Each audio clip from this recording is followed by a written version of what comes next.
Can you spot the junky one, or which one will cause you to eat some coffee grounds?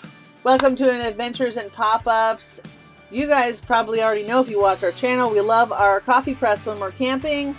Got our tea kettle. Well, if you watch our channel, you also know that we had a tire blowout. Kaboom! And we lost everything in the entire cabinet that the wheel well was in, including, rest in peace, our coffee press and tea kettle. We, of course, went to Walmart, because that's what you do when you're on the road and need groceries. And we needed to replace our tea kettle and French press. And we were looking for an insulated French press. They only had like one option. They had 5 or 6 French press options, but only one insulated wall. So this is what we got. How much was that? $46. So we thought it would be a good one. Yeah. It must be a great one if it's $46. It should have been a great one. Well, the first time I made coffee, I noticed there was a little grounds in it. If you don't know how to work a French press, you put grounds, you put boiling water, and then you let it steep for your desired amount, and then you press it down. And the filter pushes the grounds down. And you're ready to go. And it's so good.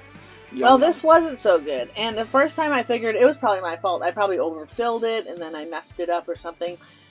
Then the second time we used Operator error, perhaps? Operator error, right. But then the second time, so then I was like, okay, I think this is bad. This is not a good coffee press. So we used it a few times, but I hope Walmart takes it back, because otherwise I don't want to use it. Oh, they're taking it back. So it's junk. They take back junk. It looks pretty. It costs more money than it should have, and we are eating coffee grounds.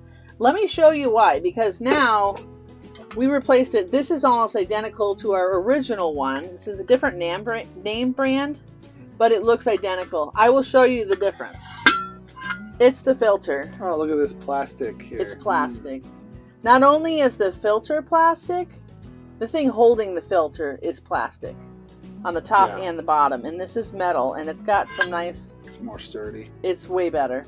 Also, not only is the filter plastic, look how much filter this goes up the sides.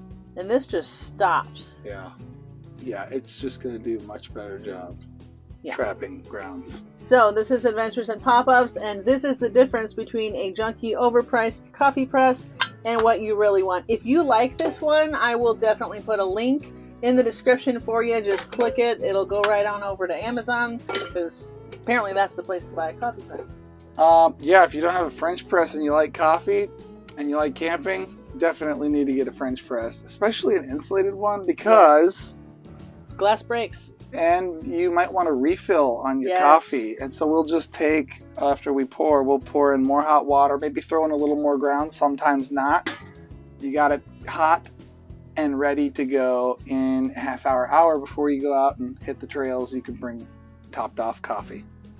Yeah, we really like the insulated, because it does stay hot for a long time. And if you know, the glass ones not only break, that's what happened to our first one. So what happened to our first one? Our kids helped do the dishes. It was glass. Kids were helping. They helped it. Then they helped out it right into the garbage can. So this is so much better. You can do a refill. We'll do a second batch. We'll add a little extra grounds. It's to do a little more. It's worth the extra $20-25. Yeah, and this does 4.25 cups at a time, so that's much better when you have more than one person, especially. Yep. Thanks for watching this adventure and Pop-Ups. Quite an adventure. Thank you for watching. Until next time, happy camping.